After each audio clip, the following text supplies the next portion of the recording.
কয়েকদিন ধরে তো ভীষণ গরম পড়েছিল। যাক বাবা, দুদিন বৃষ্টি হতে একটুখানি স্বস্তির নিঃশ্বাস পেলাম। আর দেখো, দিনটা ছিল বৃহস্পতিবার। তো ভাবলাম রাত্রেবেলা একটুখানি নিরামিষ আলুর দম করি, কারণ এই আলুর দমটা খেতে না আমার হাজব্যান্ড, আমার মেয়ে ভীষণ ভালোবাসে। তো ওরাই বলল যে মা আজকে একটু আলুর দম করবে। আর বৃহস্পতিবার ছিল, ভাবলাম তাহলে আজকে একটু নিরামিষ আলুর দমই করি। তো খুব সহজ পদ্ধতিতে এই আলুর দমটা তোমাদের সঙ্গে শেয়ার করতে চলে এলাম। তো দেখো, যে যে উপকরণগুলো এখানে লেগেছে, এখানে ধনেপাতা নিয়েছি টমেটো, আদা, কাঁচা লঙ্কা। তো ধনেপাতাগুলোকে দেখো আমি প্রথমে ভালো করে ছোটো ছোটো করে কেটে নিয়েছি। এবারে টমেটোগুলোকেও কেটে নিলাম। আর এখানে যে আদাটা আমি নিয়েছি, আদাটাকে আমি একটুখানি গ্রেট করে নিয়েছি। একটা বাটির মধ্যে এবারে দেখো 4 চামচ মতন টক দই দিয়েছি। আর এখানে দিয়েছি ধনে গুঁড়ো, জিরে গুঁড়ো, হলুদ গুঁড়ো আর স্বাদ অনুসারে নুন। তো এই পেস্টটাকে আমি একটু জলের সাহায্যে ভালো করে আগে ফেটিয়ে নেব। তেমন কিছু উপকরণ লাগবে না, খুব সহজেই আর খুব ঝটপট হয়ে যায় এই আলুর দমটা। এবারে দেখো সবগুলোকে ভালো করে পেস্টটাকে আমি তৈরি করে নিলাম।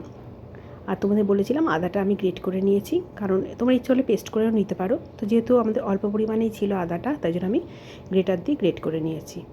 এবারে একটা কড়াইয়ের মধ্যে এখন রিফাইন অয়েল আমি নিয়েছি, এর মধ্যে একটুখানি 5 ফোড়ন দিয়েছি। এবারে টমেটোগুলোকে আগে দিয়ে দিলাম তেলের মধ্যে, দিয়ে বেশ কিছুক্ষণ নাড়াচাড়া করে নিলাম। টমেটোটা যখন একটু সেদ্ধ মতন হয়ে এলো, তারপরে এর মধ্যে আমি গ্রেট করে আদাটা দিয়ে দিলাম। আর এর মধ্যে দিলাম একটুখানি স্বাদ অনুসারে চিনি, কাঁচা লঙ্কা। এবারে দেখো পেস্ট করে রেখেছিলাম যে মশলাটা, ওটাও আমি তেলের মধ্যে দিয়ে দিলাম। এবারে সবগুলোকে একসঙ্গে বেশ ভালো করে কষিয়ে নিলাম। যখন দেখবে তেল ছাড়তে শুরু করে দিয়েছে, তখন এই আলুগুলোকে ওর মধ্যে দিয়ে ভালো করে কষিয়ে নেবো। এবারে সেই বাটিটা ছিল, ওর মধ্যে একটুখানি জল দিয়ে বাটি ধোয়া যে জলটা, ওটার মধ্যে দিয়ে দিলাম। ব্যাস হয়ে গেল আমার ঝটপট আলুর দম। এবারে নামানোর আগে উপর থেকে একটুখানি গরম মশলা আর ধনেপাতা দিলেই তৈরি হয়ে যাবে আমার নিরামিষ আলুর দম।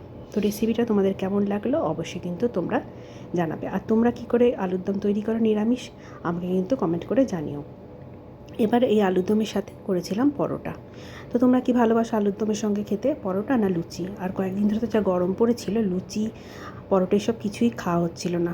তাই জন্য একটু ঠান্ডা ঠান্ডা ওয়েদার হতে, তাই জন্য সাথে করেছিলাম পরোটা। তো পরোটা আলুর দম এটাই ছিল আমাদের রাতের ডিনারের রেসিপি। তো কেমন লাগলো অবশ্যই তোমরা কমেন্ট করে জানিও। আর আমার যদি ভিডিওটা তোমাদের ভালো লেগে থাকে, লাইক কমেন্ট শেয়ার করে দিও। আমার ভিডিওটা দেখার জন্য তোমাদের অসংখ্য ধন্যবাদ। সবাই ভালো থেকো, সুস্থ থেকো। আবার আসছি পরে একটা তোমাদের সঙ্গে ব্লগ শেয়ার করতে। আর তোমরা নিরামিষ আলুর দম কী করে করো আমাকে কিন্তু অবশ্যই তোমরা কমেন্ট করে জানিও। আমিও তোমাদের মতো রেসিপি অবশ্যই কিন্তু ট্রাই করব, কারণ একজনের রেসিপি এক এক রকমের হয়। তো ভিডিওটা দেখার জন্য সবাইকে অসংখ্য ধন্যবাদ। টাটা।